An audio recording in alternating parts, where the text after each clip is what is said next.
Ezra గ్రంథము 10-17 చదవండి.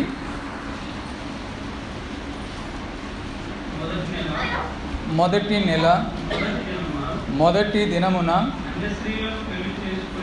అన్య స్త్రీలను పెళ్లి చేసుకుని వారందరి సంగతి వారు సమాప్తము చేసిరి. చిన్న ప్రార్థన చేసుకుందాం. దయగల మా తండ్రి, కనికరంగల గొప్ప ప్రభువ, 2024 అంతట్లో మహాకృపలో సంఘమును అంతటినీ కాపాడి భద్రపరిచి 2025లో అడుగు పెట్టడానికి మీరు అనుగ్రహించిన శ్రేష్టమైన కృపను బట్టి స్తుతిస్తూ ఉన్నాం. మా యోగ్యత కాదు, మా మంచితనము అసలే కాదు, కేవలం మీ కృప ద్వారానే రక్షణ, పరలోకపు రక్షణ ఇచ్చినారు. ఈ లోకంలో కూడా మీ కృప ద్వారానే మమ్మల్ని నడిపిస్తూ ఉన్నారు. స్తుతిస్తూ ఉన్నాం తండ్రి. ఈ సమయంలో చదువుకున్న వాక్య భాగాన్ని బట్టి ఇంకా అవసరమైన వాక్య భాగాలను మీరు మాకు అందించి మాకు మేలు క్షేమము, మీ నామానికి మహిమ ఘనత కలుగులాగున మీరే మాట్లాడమని మా ప్రియ ప్రభువును మా రక్షకుడైన యేసుక్రీస్తు నామమున ప్రార్థిస్తూ ఉన్నాము తండ్రి. ఆమేన్. ప్రియులారా, శుద్ధీకరణము పూర్తి చేసి ఉన్నారు, శుద్ధి చేసుకున్నారు ఆ యొక్క ఇజ్రాయేల్ సమాజం. ఎప్పుడు అంటే మొదటి నెల మొదటి దినం. ఈ దినం మొదటి నెల మొదటి దినం, జనవరి 1 అంటూ ఉంటారు. ఈ జనవరి 1లో ఇంకొక కార్యం కూడా జరిగింది. ప్రభువైన యేసుక్రీస్తు సున్నతి జరిగించినారు. ప్రియులారా, క్రిస్మస్ రోజు ఆయన పుట్టినాడు. 8వ దినమున వారు దేవాలయానికి వెళ్ళి అక్కడ ధర్మశాస్త్ర ప్రకారము వారికి సున్నతి జరిగించి ఉన్నారంటే అప్పుడు ఆయన యూదుడై ఉన్నాడు. అప్పుడు ఆయన యూదుల నుంచే రక్షణ వస్తుందన్న వాక్యాన్ని ప్రారంభము చేసి ఉన్నాడు. తన జీవితకాలంలో ముగించి ఉన్నాడు. ఇప్పుడు మనల్ని నమ్మమని ఆయన చెప్పి ఉన్నాడు. మనల్ని నమ్మినాము, మనం ప్రకటించమన్నాడు. ఆ పని మనము చేస్తూ ఉన్నాం. కనుక ఆయన రక్షణకు పునాది కూడా ఈ మొదటి దినమే.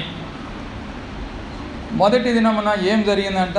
అన్య స్త్రీలను పెళ్లి చేసుకున్న వారందరి సంగతి వారు సమాప్తము చేసిరి. ఎవరు అంటే ప్రియులారా, ఇజ్రాయేలీ. రాత్రి విన్నాం, వాళ్ళు బబులోను చెరకు వెళ్ళినారు. ఆ చెర సమాప్తం అయిన తర్వాత 70 ఏళ్ళ తర్వాత తిరిగి దేశానికి వచ్చినారు. వచ్చిన తర్వాత వారి వంశాల్లో, వారి జీవితాల్లో జరిగిన అక్రమాలను అన్నిటినీ ఒక్కొక్కటి జ్ఞాపకం చేసుకుంటూ తొలగించుకుంటూ పోతున్నారు. మనకు కూడా అంతే ప్రియులారా. 2024వ సంవత్సరంలో ఏమేం పొరపాటు జరిగినాయి, ఏమేం అపరిశుద్ధత మన జీవితాల్లో కలిగింది. అపరిశుద్ధత కలిగితే భయపడవలసిన పని లేదు, కానీ ఆ అపరిశుద్ధతను తొలగించుకోకుంటే నువ్వు భయపడాలి, నేను భయపడాలి. చాలా వరకు అక్కడే మనం పొరపాటు చేస్తున్నాం. అపరిశుద్ధతకు భయపడినంతగా తొలగించుకోవాలన్న భయం మనకు లేదు. ఒక పొరపాటు చేస్తే భయం జరుగుతుంది. ఒక్కొక్కసారి అలాగ అలవాటు అయిపోతే భయం కూడా ఉండదు. మానవుడు అంతే, 1-2 సార్లు భయపడతాడు ఏదైనా పొరపాటు చేసేటప్పుడు. తర్వాత భయం కూడా లేకుండా నిర్లక్ష్యంగా జీవిస్తాడు. అందుకని పొరపాటు జరిగిన తర్వాత పొరపాటు తీసేసుకోకపోతే జరిగే నష్టము ఎంతో గొప్పది అని చెప్పి మనం భయపడాలి ప్రియులారా. దినదినము స్నానం చేస్తూ ఉంటే శరీరానికి ఆరోగ్యం ఉంటుంది. వారానికి నెలకు స్నానం చేసి చూడండి ఎట్లుంటుందో. అట్లే ఆత్మీయ జీవితం కూడా. ఇప్పుడు వారంతా సమాప్తి చేసుకున్న తర్వాత కాదు ఇజ్రాయేలీలు. వారు ఇజ్రాయేలు అయినందుకై వారి జీవితాల్లో అపరిశుద్ధత ఉండకూడదని పరిశుద్ధపరుచుకున్నారు, అపరిశుద్ధతను నిర్మూలన చేసుకున్నారు. ఇప్పుడు మనం పరలోకానికి వెళ్ళాలని కాదు పరిశుద్ధతను పాటించాల్సింది. ప్రభువైన యేసుక్రీస్తును బట్టి మనకు పరిశుద్ధులమైనాం కనుక, పరిశుద్ధమైన కృప మనకు దొరికింది కనుక ఇప్పుడు మనం పరిశుద్ధులుగా జీవించాలి. అది పరిశుద్ధపరచబడి పరిశుద్ధులుగా జీవించుటకు అనే మాట పత్రికల్లో కనపడుతుంది. ప్రభువైన యేసుక్రీస్తు ద్వారా నీవు నేను పరిశుద్ధపరచబడినాము. శరీరములో కాదు, అది గుర్తుపెట్టుకోండి. ఆత్మలో పరిశుద్ధపరచబడినాం. ఇక ఆత్మలో పరిశుద్ధ ఎప్పుడూ ఉంది కనుక ఆత్మ ద్వారా శరీరములో పరిశుద్ధంగా జీవించాలి. ఇది మన గురి. అందుకనే ప్రభు ప్రకటన గ్రంథంలో ఆఖరులో ఏమన్నాడు? పరిశుద్ధుడుగా ఉండువాడు ఇంకనూ పరిశుద్ధుడిగా ఉండనిమ్ము, అపరిశుద్ధుడిగా ఉండువాడు ఇంకనూ అట్లే ఉండనేమో, అపరిశుద్ధుడిగా ఉండనేమో. నీతిమంతుడైన వాడు ఇంకనూ అంటే నువ్వు నీతిమంతుడైనా కనుక నీతి పెరుగుతూ ఉంటుంది. నీతిమంతుడే కాకుంటే నీతి లేదు, ఉండదు అసలు. అది మన ప్రియులారా, అది గమనించండి. మనం బ్రతికితే ఈ బ్రతుకులో దినదినము శరీరం వృద్ధి చేసుకోవచ్చు. పిల్లవాడు పుట్టిన తర్వాత అసలు పిల్లవాడు పుట్టలేదు, వాడు చచ్చే ఉన్నాడంటే చచ్చిన వ్యక్తి బతకలేడు, చచ్చిన వ్యక్తి వృద్ధి పొందలేడు. కనుక మనం పరిశుద్ధులం కనుక దినదినము పరిశుద్ధతలో వృద్ధి పొందవచ్చు, దినదినము పరిశుద్ధులు పెరగవచ్చు. అది మన గురి ఏంటంటే వచ్చే సంవత్సరం అంతట్లో ఎటువంటి అపరిశుద్ధత లేకుండా జీవించాలి. అయితే జరిగితే ఏం చేయాలి? అదే కడుక్కోవాలి. ఒకసారి కడిగినాడు ప్రభు, మన పాపం నుండి మనం విమోచించినాడు, మన పాపం నుంచి మనం కడిగినాడు, అయిపోయింది. దినదినము కడుక్కోవాలి. మొహం ఎన్నిసార్లు దినదినం మొహం కడుక్కోవడం లేదా? దినదినం స్నానం చేయడం లేదా? దినం అందరము మంచిగా స్నానం చేసి వచ్చి ఉన్నారు. ఒక రోజుతో స్నానం అయిపోలేదు, పండుగ రోజు చేసినామని మళ్ళీ జనవరి వరకు ఎవరైనా స్నానం చేయకుండా ఉంటారా? అది అయ్యే పని కాదు.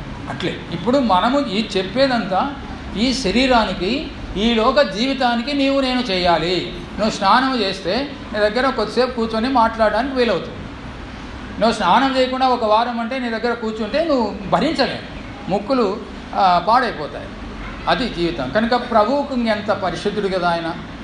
అపరిశుద్ధుల మధ్యలో జీవించలేకపోతే మహాపరిశుద్ధుడు మనలో జీవిస్తున్నాడు. ఆయన మన చుట్టూ ఉన్నాడు, మనతో ఉన్నాడు, మన ముందు ఉన్నాడు, మన వెనుక ఉన్నాడు. ఇట్టున్నట్టు ఈ ప్రభువుకు దుర్వాసన ఎక్కడా కలగకుండా ప్రభువుకు ఎల్లప్పుడూ సువాసనకరంగా మన జీవితాన్ని ముందుకు నడిపించుకోవాలి. అది ప్రియులారా, అది మొదటి సంగతి. ఏంది మొదటి సంగతి అంటే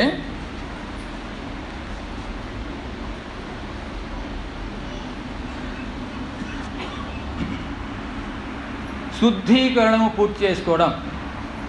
అయిన తర్వాత మనం కొద్దిసేపు మౌనంగా ఉంటాం. మౌనంగా ఉన్నప్పుడు ఒకసారి దేవుడు ఏ పాపాలైతే మనకు జ్ఞాపకం చేస్తూ ఉన్నాడో దాన్ని నిర్లక్ష్యం చేయొద్దండి.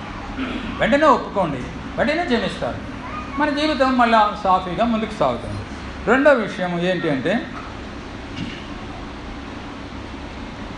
అది ఎజ్రా గ్రంథమే ప్రియులారా, 7-9 చదువుదాం. దానికంటే ముందు ఇంకా కొంచెం విందాం. శుద్ధీకరణం అంటే ఏంటి? అన్య స్త్రీలను పెళ్లి చేసుకోవడం అంటే లోకములో కలిసిపోవడం అని ఒక మాటలో చెప్పాలంటే, లోక పాపంలో మునిగిపోవడం అని. ఏ లోక పాపాల్లో మునిగిపోతున్నామో వాటన్నిటి నుంచి శుద్ధీకరణ జరగాలి. ప్రభు అయిన యేసుకు మనం కన్యకలం. అట్లే మనకు వేరే దేవతలను పూజిస్తే వారిని వివాహము చేసుకున్నట్లు లెక్క ప్రియులారా, అది గుర్తుపెట్టుకోండి. సొలొమోను మహా గొప్పవాడు. అన్య స్త్రీలను పెళ్లి చేసుకొని దేవుని కోపానికి గురైనాడు. దేవునికి కోపానికి గురైనాడంటే నరకానికి వెళ్ళినాడని కాదు.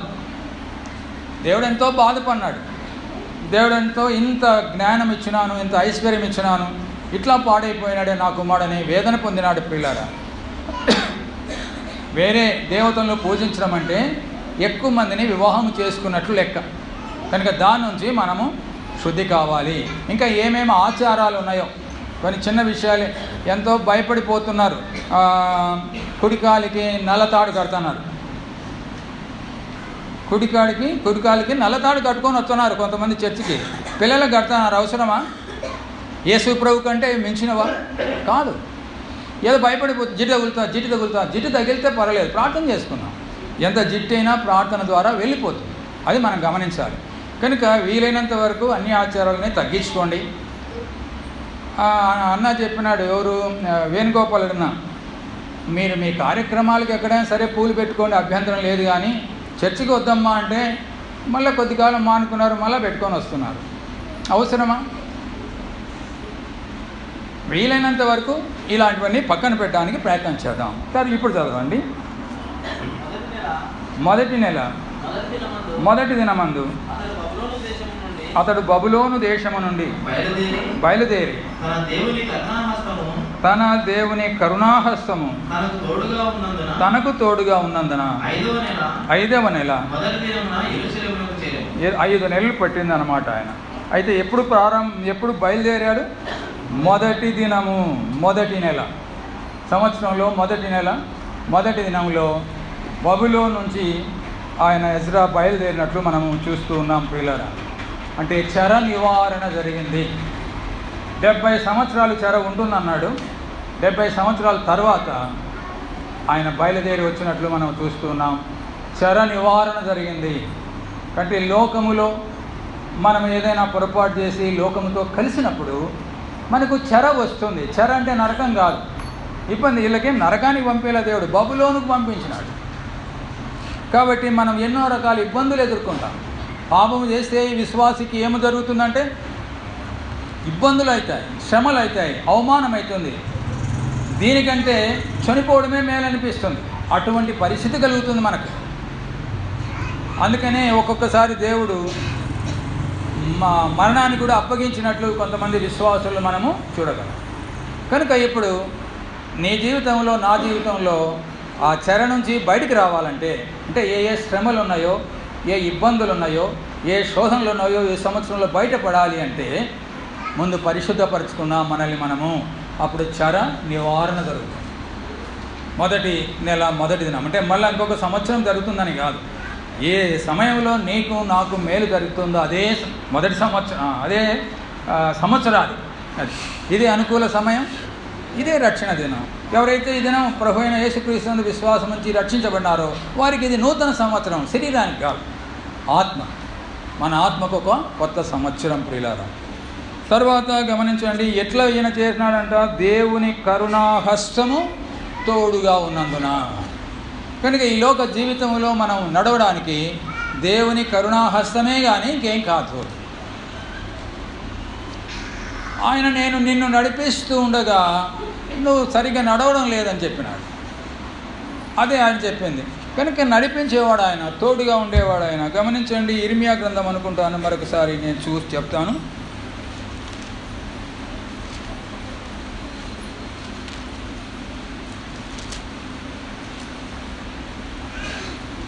ఒకటవ అధ్యాయము, ఇర్మియా గ్రంథము 1వ అధ్యాయము 2వ అధ్యాయము 17వ వచనం. నీ దేవుడైన యెహోవా ఎవరు నడిపించేది? దేవుడే. నేను నడుచుకుంటున్నానంటే నువ్వు ఇబ్బంది పడతావు, మనం నడుచుకోలేం. దేవా నన్ను నడిపించు. ఈ భయంకరమైన లోకంలో ఎలాగ మాట్లాడాలో అర్థం కాదు, ఎలాగ నడవాలనో అర్థం కాదు, ఏమి చేయాలనో కూడా తెలియదు. కొన్ని చేస్తే కొంతమందికి మెప్పు, కొన్ని చేస్తే అదే కొంతమందికి కష్టం. కనుక దేవా, మరి లోకాన్నంతా నేను మెప్పించలేను, కానీ నిన్ను మెప్పించే విధంగా నేను జీవించడానికి సహాయం చేయమని మనం ప్రార్థన చేసినప్పుడు ఆయన నడిపిస్తూ ఉన్నాడు. మార్గంలో నడిపిస్తూ ఉండగా ఏం జరిగిందంట? నీవు ఆయనను విసర్జించుట వలన నీకు నీవే ఈ బాధ. ఎందుకు వచ్చింది బాధ అంటే, ఆయన నడిపిస్తున్నాడు, నువ్వు విసర్జించినావు అంటే పట్టించుకోలేదని చెప్పి ప్రతిదీ ఆయన చెబుతూ ఉన్నాడు మనకి. ఇది చేయకూడదు, ఇది మాట్లాడకూడదు, ఇట్లా అనకూడదని నీకు నాకు చెబుతున్నాడు. అయినా మూర్ఖించి పొరపాటు చేస్తున్నాం. ఎందుకు అలాగ పొరపాటు చేస్తున్నావు? ఒక అమ్మాయి అడిగింది నిన్న, బ్యాంకులో పనిచేసే అమ్మాయి, అంకుల్ చర్చికి నేను వెళ్తున్నాను కానీ ఎందుకు వాళ్ళు అనవసరంగా, అంటే ఆమెతో అదే మానవుల్లో ఉన్న లోపం ఏంటంటే మనము పొరపాటు పడుతున్నామని మనం గ్రహించగా ఎందుకు ఆ వ్యక్తి ఇట్లున్నాడు, ఎందుకు నా గురించి వాళ్ళు ఇట్లా మాట్లాడుతున్నారు, వాళ్ళకు తెలియదా ఇట్లా మాట్లాడుతున్నారని నన్ను అడిగారు. మనము మాట్లాడి ఉంటామన్నది మర్చిపోయింది. అది పిల్లలు. ఎందుకు అంటే ఇదే కారణం. రోమీయులకు రాసిన పత్రిక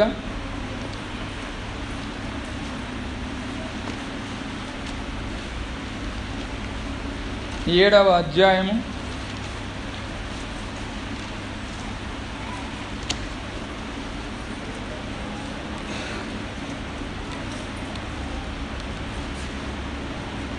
22వ వచనం.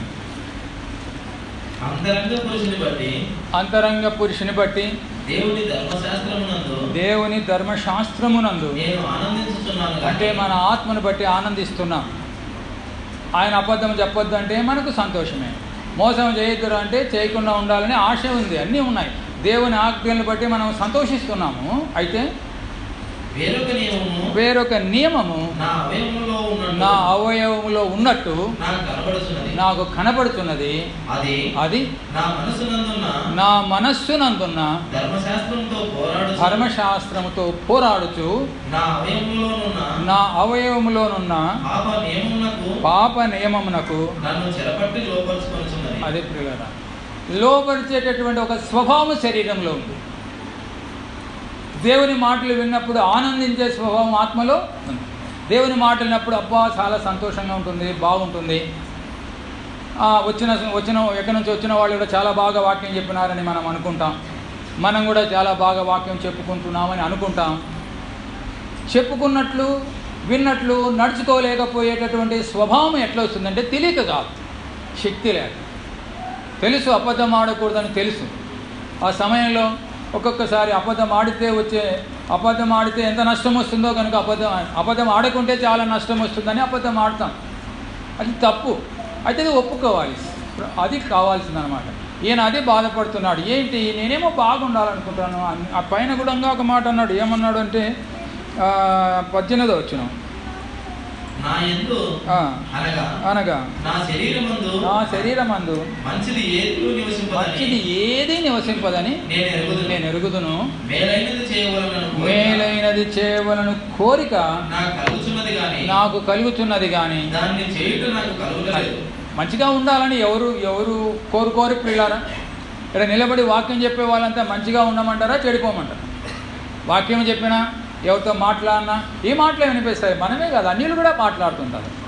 మనం మంచిగా ఉండాలి, అట్లా ఉండాలి, ఇట్లా ఉంటారు. కానీ అట్లా ఉండలేనటువంటి ఒక స్వభావం మనలో ఉంది. అది గుర్తించండి. మన శరీరములో ఆ స్వభావం ఉంది. అందుకని ఆ పొరపాటు జరుగుతుంది. అడిగిన అమ్మాయి ఏమో అంతవరకు బాగానే ఉందమ్మా, ఇదే ఆమెకు చూపించినాను. అయితే ఆమెతో మేము కొన్ని డైరెక్ట్గా చెప్పలేదు, నీలో కూడా ఆ స్వభావం ఉందని గుర్తించమ్మా. మనలో ఆ స్వభావం ఉందా లేదా ప్రియులారా? ఏదైతే చేయాలనుకుంటున్నామో అది చేయలేకపోవడం, ఏదైతే ఎలాగ మాట్లాడాలనుకుంటే అలాగ మాట్లాడలేకపోవడం, తొందరపాటు ఉన్నదా లేదా?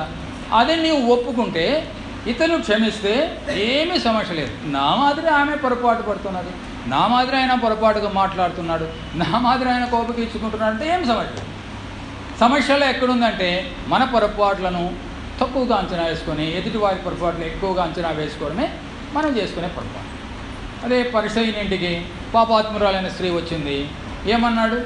ఇది పాపాత్మురాలు అన్నాడు. నేను పాపాత్ముని అని ఆయన అనుకోలేకపోయినాడు. అనుకోలేరు పరిసయ్యులు. కనుక నీవు నేను అట్లా అనుకోలేదా? అనుకోకపోతే నువ్వు పరిసయ్యులు లాంటి వాడివే, పరిసయ్యం దాని లాంటి వాడివే. కనుక నీకు నెమ్మది ఉండదు. ఇప్పుడు ఆమెకేమో నెమ్మది వచ్చినటువంటి పాపాత్మురాలైన స్త్రీ ఎట్లుంది? అమ్మ నీ పాపములు క్షమించబడి ఉన్నాయి అన్నాడు. ఆమె సంతోషంగా ఉంది, ఆనందంగా ఉంది, ప్రభువుకు కన్నీళ్లతో కడిగింది, తుడిచింది, ఏమేమో చేస్తున్నది. ఈయనకు దిక్కు తెలియడం, ఇదేంది ఇంత పాపాత్మరాలు వచ్చి యేసు ప్రభువుని తాకుతున్నది, అదే ఆయనకు కష్టంగా ఉంది. అది పిల్లరా, మనకు పరిసయ్యుని హృదయం ఉంటే మనం నెమ్మదిగా ఉండలేము. ప్రభు యొక్క హృదయం మనకుంటే నెమ్మదిగా ఉంటాం. ప్రభు ఎంత పాపానైనా క్షమించగలిగిన స్వభావం ఆయనకు ఉంది కనుక ఆయన పరిసయ్యంతో బాగానే మాట్లాడుతున్నాడు, పాపాత్మురైన ఆమెతో కూడా బాగానే మాట్లాడుతున్నాడు. మనం కూడా అలాగే చేయగలం. లేకపోతే ఆ పరిసయ్యంలాగా ఇబ్బంది పడతాం పిల్లరా. కనుక ఇది కాదు, మన శరీరంలోనే ఉంది. ఇప్పుడు ఏం చేయాలి? ఈ శరీరాన్ని జయించడానికి ఒక శక్తి ఉంది. అది ఎన్నోసార్లు మనం విన్నాం. మీలో ఉన్నవాడు ఈ లోకంలో ఉన్నవానికంటే, ఇంకా చెప్పాలంటే మీలో ఉన్నవాడు మీ శరీరంలో ఉన్నవానికంటే గొప్పవాడు. అది ఇది అలవాటు చేయాలన్నా, ఇది నేర్చుకోవాలన్నా. పొద్దున్న లేస్తే పనులు తోవడం ఎట్లా అలవాటు అయితే నువ్వు వద్దన్నా పనులు తోముతాము. పొద్దున్న లేస్తే 5 గంటలకు నీకు అలవాటు చేసుకొని లేయడం అలవాటు అయితే, నాకు 5 గంటలకు ఖచ్చితంగా మెలకు వచ్చిందని చెప్తాను. ఎందుకు వస్తుంది? అలవాటు అయిందంటే. 7 గంటల వరకు నిద్రపోయే వాళ్ళకు 7 గంటల వరకు మెలకు రాదు, అదంతే. కాబట్టి నీవు అలవాటు చేసుకోవాలి. దేవా, నా నోటిని సాధన చేయడానికి సహాయం చేయండి. నా మనస్సును, నా ఆలోచనలు, నా తలంపులను, నా శరీరాన్ని క్రమశిక్షణలో ఉంచుకోవడానికి కృప చూపమని మన దేవుని సన్నిధిలో మనం వేడుకోవాలి పిల్లలు. అందుకే పౌలు భక్తుడు అన్నాడు కదా, అందరికీ బోధించిన తర్వాత నేను భ్రష్టుడని అయిపోతానేమోనని నన్ను నేను అంత గొప్ప భక్తుడిగా భ్రష్టుడు అవుతాడంటే అవుతాడు. భ్రష్టుడు కావడం అంటే నరకానికి వెళ్ళడం కాదు. భ్రష్టుడు కావడం అంటే దేవుని మాటలు తప్పిపోయి దేవుల్లో సంతోషించలేక ఇబ్బంది పడేటటువంటి స్వభావం కలుగుతుందని అన్నాడు. కనుక ఆ భ్రష్టత్వము పౌలంతటి భక్తుల్లో ఉంటే నీలో నాలో ఎందుకున్నది? అందుకనే దినదినము నేర్చుకోవాలి, క్షణక్షణం నేర్చుకోవాలి. దాదాపుగా మనం అలాగ నేర్చుకుంటున్నాం కనుక మన అందరము చాలా సంతోషంగా ఆనందంగా ఉన్నానని నేను నమ్ముతున్నాను, నేను విశ్వసిస్తూ ఉన్నాను. తర్వాత ప్రియులారా, దీనికి అంతటికి ఆయన కరుణాహస్తము తోడుగా ఉంటే ఇదిగో ఆయన నడిపిస్తున్నాను. ఎక్కడైనా పక్కకు పోగానే ఆయన నిలబడతారంట. అది మన ఇద్దరం కలిసిపోతున్నాము, కలిసిపోతుంటే మంచి మార్గంలో ఆయన వెంబడి పోతూ ఉంటే బాగానే ఉంటే మనం వినకుండా చెవిపెట్టి పక్కకు పోయినప్పుడు ఆయన అక్కడే నిలబడి ఉంటాడు. పోయిరాపోరా ఎంతసేపు పోయొచ్చు అంటూ. అట్లా తప్పిపోయిన కుమారుని విషయం అదే కదా. తప్పిపోయిన కుమారుడు తండ్రి ఏం చేసినాడు? ఆయన నాకు ఆస్తి పంచు అన్నాడు. పంచిచ్చినాడు. తండ్రి ఇంట్లోనే ఉన్నాడు, ఏం పోలే వానంట. పోయిన తర్వాత వాడే బుద్ధి తెచ్చుకొని వాడే కింద మీద పడి ఎన్నో ఇబ్బందులు పడి తిరిగి తండ్రి దగ్గరికి. కనుక మనం ప్రభువులో నడుస్తూ ఉండగా ఎక్కడైతే నువ్వు తప్పిపోతున్నావు అక్కడ ఆయన ఉన్నాడు. నీ ఇబ్బంది నీ శ్రమ ఎరిగి మళ్ళీ తిరిగి దేవుని దగ్గరికి వస్తే మళ్ళీ దేవుడిని చేపట్టుకొని నడిపిస్తారు. అంత కనికరం కలిగిన వాడు, అంత ప్రేమ కలిగిన వాడు ప్రభు. ఇదంతా ఈ లోకానికే, పరలోకానికి కాదు. పరలోకానికి ఎనికి పోవడం, ముందుకు రావడం ఉండదు. ఒక్కసారి నిజంగా హృదయపూర్వకంగా ప్రభువుని నమ్ముకున్నావా, బాప్తిసం తీసుకున్నావా, దేవుని సన్నిధికి వస్తున్నావా, అయిపోయింది, నీకు రక్షణ కార్యం అయిపోయింది. మూడో అంశం ఏమిటి అంటే ప్రియులారా, నిర్గమకాండము 12:2.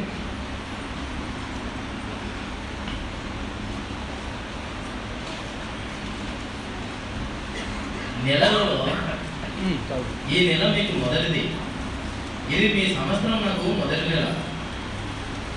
మీరు ఇశ్రాయేలుల సర్వ సమాజంతో ఈ నెల దశమి నాడు చాలు, అది మొదటి నెల. దశమి నాడు చేయవలసినది మళ్ళీ చెప్తున్నాడు. ఇది మొదటి నెల. ఏమి మొదటి నెల? జలప్రలయము నివారణ అయింది. మొదటిది పాప పరిహారమైంది. రెండవది చెరలో నుంచి బయటకు వచ్చిన పాప పరిహారమైందంటే పరలోకానికి వారసులమైన. రెండవది చెర అంటే ఈ లోకములో నడుస్తుండగా ఎన్నో ఇబ్బందులు, శ్రమలు, శోధనలు ఎదుర్కొని దాని నుంచి కూడా ఈ దినం బయటకు వచ్చే ఒక గొప్ప అవకాశం మనకు కలిగింది. మరొకటి ఏంటంటే జలప్రలయం. భూమి ఎక్కడ చూసినా భూమి చెడిపోయి ఉండేను అని రాయబడింది. సమస్త శరీరులు వారి త్రోవలను తొలగించుకొని ఉండిరి అని రాయబడింది. కనుక అలాగూ భూమి చెడిపోయింది, సమస్త స్త్రీలు పాడైపోయినప్పుడు జలప్రలయము రప్పించినాడు దేవుడు. అయితే అక్కడ నోవహు దేవుని కృప పొందినవాడు ఆయన. నోవహు ఒక్కడే ఎందుకు దేవుని కృప పొందినాడు, మిగతా వాళ్ళని ఎందుకు పొందలేదు అంటే దేవుడు చెప్పినట్లు వినాలనుకున్నాడు అంతే. ఆ భయంకరమైనటువంటి పాపము చేసే సమయంలో దేవుడు చెప్తుండగా నేను పాపము చేయకూడదు అనుకున్నాడు అంతే.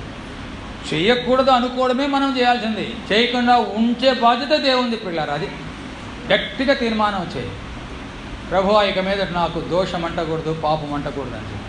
దోషం అంటకుండా, పాపం అంటకుండా కాపాడేది ఆయన పని.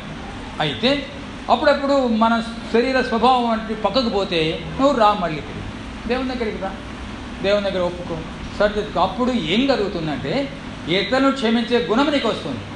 మనలో పొరపాట్లు పడి, తప్పులు పడి, క్షమాపణ కోరి దేవుని దగ్గరికి వచ్చినప్పుడు అయ్యో నా మాదిరే వాడు కూడా పొరపాటు పన్నాడు, తప్పు పన్నాడని వాడిని క్షమించే మంచి మనస్సు నీకు వస్తుంది. లేకుంటే రాదు. ఏ పొరపాటు పడలేదు అని అనుకున్నా నువ్వు ఎవరిని క్షమించలేవు, అది చేత కాదు. నేను పొరపాటు చేయను, ఏ పొరపాటు పడలేదు అని అనుకుంటే ఇతరులు క్షమించే మనసు నీకు రాదు. ఎందుకు రాదు అంటే నీకు తెలియలేదు. మనం తెలుసుకోవాలి, మనం పొరపాటు పడుతున్నాం, మనం తప్పు పడుతున్నాం, మనం దేవుడు క్షమిస్తున్నాడు. అసలు క్షమించకపోతే అయ్యే పనే కాదు. నువ్వు అడిగినా అడగకపోయినా కొన్ని క్షమాపణలు ఉచితంగా దొరుకుతున్నాయి. క్షమించి కనికరించి ఈ సంవత్సరం అంతా నన్ను దాటించినాడు అని నువ్వు జ్ఞాపకం పెట్టుకుంటే ఈ సంవత్సరంలో మనం ఇతరులను క్షమించే గొప్ప మనసు మనకు వస్తుంది పిల్లలు. కనుక జలప్రలయంలో నుంచి నోవహు ఒక్కడు ఆయన కుటుంబం బయట.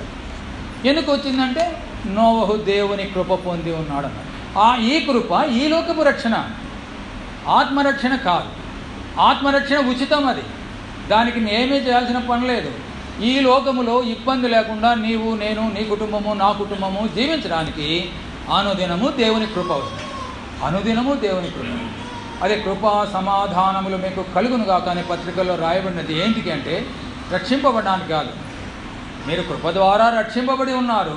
అయితే అనుదినము అదే కృప ద్వారా మీరు జీవించండి, అదే కృప ద్వారా నడవండి అని చెప్పడం అన్నమాట. తర్వాత ప్రియులారా 5వ అంశము నిర్గమకాండము 40:17.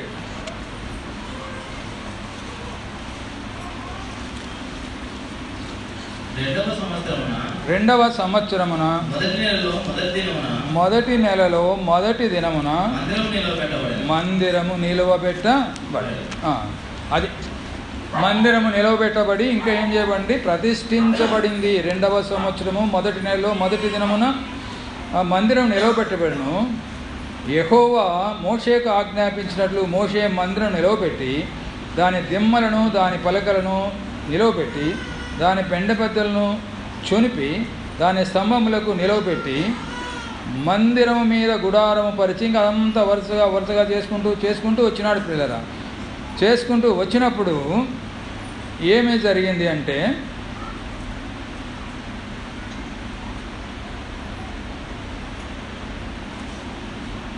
ఈ 33 చదువుకుందాం. మరియు అతడు మందిరమునకును బలిపీఠమునకును చుట్టూ ఆవరణమును ఏర్పరిచి ఆవరణ ద్వారపు తెరను వేసెను. అలాగు మోషే పని సంపూర్తి చేసెను. అప్పుడు మేఘము అది మందిర ఆ పని ఏముంది సంపూర్తి చేసాను. కనుక దేవుడు చెప్పిన పని సంపూర్తి చేయాలి. మోషే అన్ని పొరపాటు లేకుండా చేసినాడని కాదు, కానీ మందిర విషయంలో పొరపాట్లు ఏం చెప్పినాడు చేసినాడు. కనుక దేవుని విషయంలో మనం ఏం చెప్పాలని చేసినాము. పొరపాటు అయితే ఒప్పుకొని సరే, వాళ్ళు ఏదైనా పొరపాటు చేస్తే ఒప్పుకొని బలులు ఇచ్చే అవకాశం ఆనాడు ఉంది. ఇప్పుడు అలాగ మందిర పని సంపూర్తి అయిన తర్వాత ఏం జరిగింది చూడండి. మేఘము ప్రత్యక్షపు గుడారమును కమ్మగా యెహోవా తేజస్సు షకీనా మహిమ అంటారు. దేవుని మహిమతో మందిరము నిండిపోయింది. పరిశుద్ధాత్మతో మనము నిండిపోతాం పిల్లరా. ప్రభు చెప్పినట్లు మనం జీవించుతూ ఉండగా ఆయన ఆత్మతో మనం నింపబడ్డాం. ఆత్మతో నింపబడినప్పుడు ఆ మేఘము నింపబడినప్పుడు వారు ఇంకా సేవ చేయడానికి ఒక అవకాశం వారికి ఏర్పడింది. మన జీవితం కూడా అంతే. అమ్మా ఏమి ఎన్ని ఉన్నాయి చూడండి, పలకలు ఉన్నాయి, ఆ యొక్క దిమ్మలు ఉన్నాయి, తర్వాత స్తంభాలు ఉన్నాయి, తెరలు ఉన్నాయి, ఎక్కడెక్కడ ఏమేమి పోయినాయో అవన్నీ మనం సరి చేసుకొని సరిదిద్దుకొని ఎప్పుడైతే చక్కగా మన మందిరాన్ని నిలబెట్టుకోవడం మనం నేర్చుకుంటామో అప్పుడు దేవుని మహిమ మన మీద ప్రకాశిస్తుంది. అది మనం చేయాల్సింది. అంతే తప్ప ఏమి ఎవరి మీద సనుగులు గొనుగులు ఏమక్కర్లేదు. ఆ మోషే ఎంత గొప్ప భక్తుడు, ఎంతమంది సరిగినారో, ఎన్ని రకాల మాట్లాడినారో ఏం పట్టించుకోలేదు. పైగా వారందరూ కూడా ప్రవక్తలు కావాలని ఆశించిన వాడు మోషే. భూలోకమంతట్లోకి సాత్వికుడు మోషే. ప్రభు అన్నాడు మోషే కంటే గొప్పవాడు ఇక్కడ. ఇప్పుడు మన మధ్యలో మోషే కంటే గొప్పవాడు ఉన్నాడు, యోనా కంటే గొప్పవాడు ఉన్నాడు, ఈ ప్రపంచంలో అందరికంటే గొప్పవాడు ఉన్నాడు. ఆయన మనలో ఉన్నాడు. కనుక ధైర్యంతో ఈ కొత్త సంవత్సరంలో మనం ముందుకు సాగుదాం పిల్లలు. కాబట్టి గమనించండి, మన జీవితాల్లో ఏమేమి పొరపాట్లు ఉన్నావో వాటిని యథార్థంగా ఒప్పుకొని పరిశుద్ధపరచుకుందాం. ఆ తర్వాత ఇంకా ఎప్పుడైతే పరిశుద్ధపరచబడుతున్నామో మనం ఏ విషయాల్లో ఇబ్బంది పడుతున్నామో కుటుంబంలో కానీ ఇంకోటితో కానీ ఏదైనా కొన్ని పాపము కూడా చెరలాంటిదే. ఒక వ్యక్తి త్రాగుడికి అలవాటు పడితే త్రాగుడు అనే చెరలో ఉన్నాడు ఆ వ్యక్తి. అంతే, వేడుకుంటూ ఉండగా బయటికి వస్తాడు. నిన్న విన్నాము, ప్రార్థన చేయిస్తూ ఒత్తురేమి, మీరు ఆయన అడుగుతూ వస్తారేమి, నేను మీ కార్యాలన్నీ చేస్తాను అన్నాడు. కాబట్టి ఆ విధంగా ప్రభు చేస్తాడు. ఇంకా కాదు అంటే ఒక్కొక్కసారి చాలా పెద్ద శిక్ష పెట్టినప్పుడు అయినా అక్కడ కూడా కాపాడేవాడు. ఆ లోకానికి అంతా శిక్ష పెట్టి జలప్రలయంలో కూడా నోహును కాపాడినట్లు ఉన్నారు. ఆ తర్వాత ఇంకొక అంశము 2 దినవృత్తాంతముల గ్రంథము 29:17. ఇది 5వ అంశము, అది 4. దినవృత్తాంతముల గ్రంథము 2వ దినవృత్తాంతముల గ్రంథము 29:17. మొదటి నెల మొదటి దినమున ఇది పోయింది. వారు ప్రతిష్ఠ చేయని ఆరంభించి ఆ నెల 8వ దినమున ఆ నెల 8వ దినమున యెహోవా మంటపమునకు వచ్చిరి. యెహోవా మంటపమునకు వచ్చిరి. ఈ ప్రకారము వారు 8 దినములు యెహోవా మందిరమును ప్రతిష్ఠించుచు 8 దినములు యెహోవా మందిరమును ప్రతిష్ఠించుచు మొదటి నెల 14వ దినమున సమాప్తి చేసిరి. మొదటి నెల 14వ దినమున సమాప్తి చేసిరి. కనుక ఏం జరిగింది? మొదటి నెల మొదటి దినమున వారు ప్రతిష్ఠ చేయడం మొదలుపెట్టినారు. మందిరం నిలబెట్టుకున్నారు. మందిర ప్రతిష్ఠ జరుగుతూ ఉన్నది. మందిరం మన ప్రతిష్ఠ అని మనం అనుకుంటాం. మనమేం ప్రతిష్ఠ చేయలేం. ఆనాడు పాత నిబంధనలో కంటికి కనిపించే విధంగా కొన్ని కార్యక్రమాలు జరిగినాయి. ఈనాడు ఇవన్నీ చేసేవాడు ప్రభువే. చెర నుంచి విడుదల చేసేవాడు ప్రభువే. మనల్ని పరిశుద్ధపరిచేవాడు ప్రభువే. మనల్ని ప్రతిష్ఠించేవాడు ఆయన. నేను నా వాక్యమందు మిమ్మను ప్రతిష్ఠించి ఉన్నాను అన్నాడు. ప్రతిష్ఠ చేసింది దేవుడే. అది ప్రియులారా, ఆ మాట యోహాను సువార్త 15వ అధ్యాయంలో ఉందనుకుంటాను. చూడండి.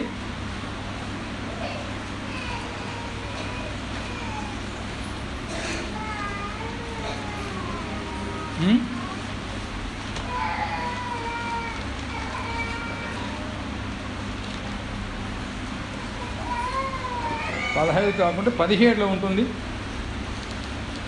17వ అధ్యాయము యోహాను సువార్త 17వ అధ్యాయంలో 16 నుంచి చదువుదాం.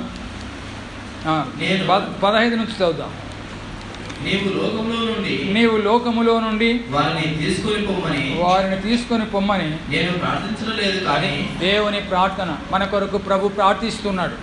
మన కొరకు విజ్ఞాపన చేస్తున్నాడు. ఏం విజ్ఞాపన చేస్తున్నాడంటే, మనకి ఆగాగు మనకి ఇబ్బంది కలిగినప్పుడల్లా దేవా నన్ను ఈ లోకంలో నుంచి తీసుకో అంటాం.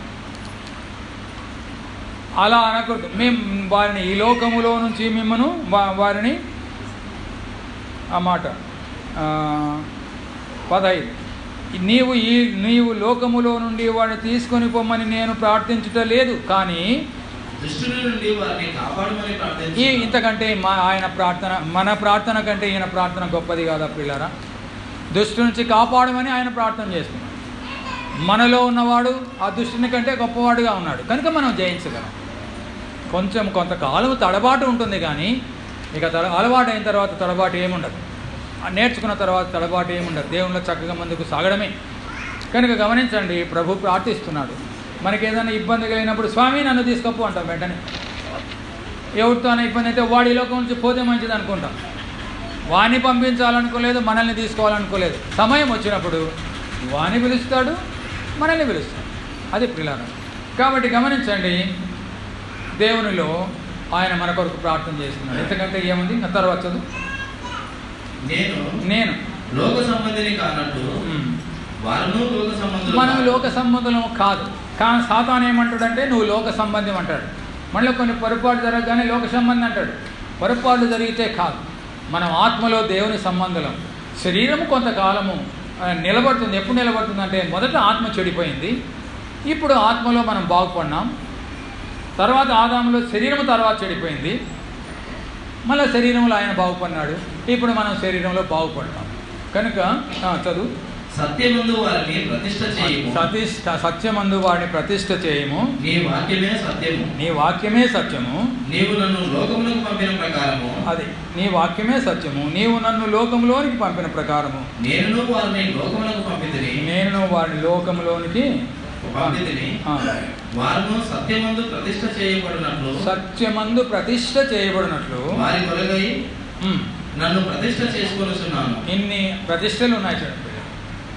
కనుక వాక్యమే సత్యం. వాక్యము నమ్మడమే ప్రతిష్ఠ చేసుకోవడం. నీవు నేను మనం పరిశుద్ధులమని నువ్వు నమ్మితే పరిశుద్ధునిగా నువ్వు ప్రతిష్ఠించబడినట్లు లెక్క. మనం నీతిమంతులమని వాక్యం చెప్తుంది కనుక నమ్మితే మనం నీతిమంతులమని లెక్క. శరీరంలో ఉంటాయి పొరపాటు, అయితే అవి కొంతకాలానికి మనం మనిషి ముందుకు పోతుంటే నీడ ఎట్లా దానంతకు అదే వెనక వస్తుందో, ఆత్మలో మనం ముందుకు పోతుంటే శరీరం దానంతకు అదే వెనక వస్తుంది. పిల్లలు అది అలవాటు చేస్తే, ఒక కుక్క పిల్లను బాగా సాక్కుంటే అది ఎక్కడికి పోతే అక్కడ నీ వెంట వస్తుంది. ఈ శరీరాన్ని కూడా అలాగ మనం పెంచితే మనం చెప్పినట్లు వింటుంది. అటువంటి స్థితి మనకు కలిగితే దేవునికి ఎంతో మహిమ. అది ఆయన మనల్ని షకీనా మహిమ అంటారు దాన్ని. ఆ మహిమతో ఆయన నింపునుగాక. దేవుడి మాటలను దీవించునుగాక. ప్రార్థన చేద్దాం.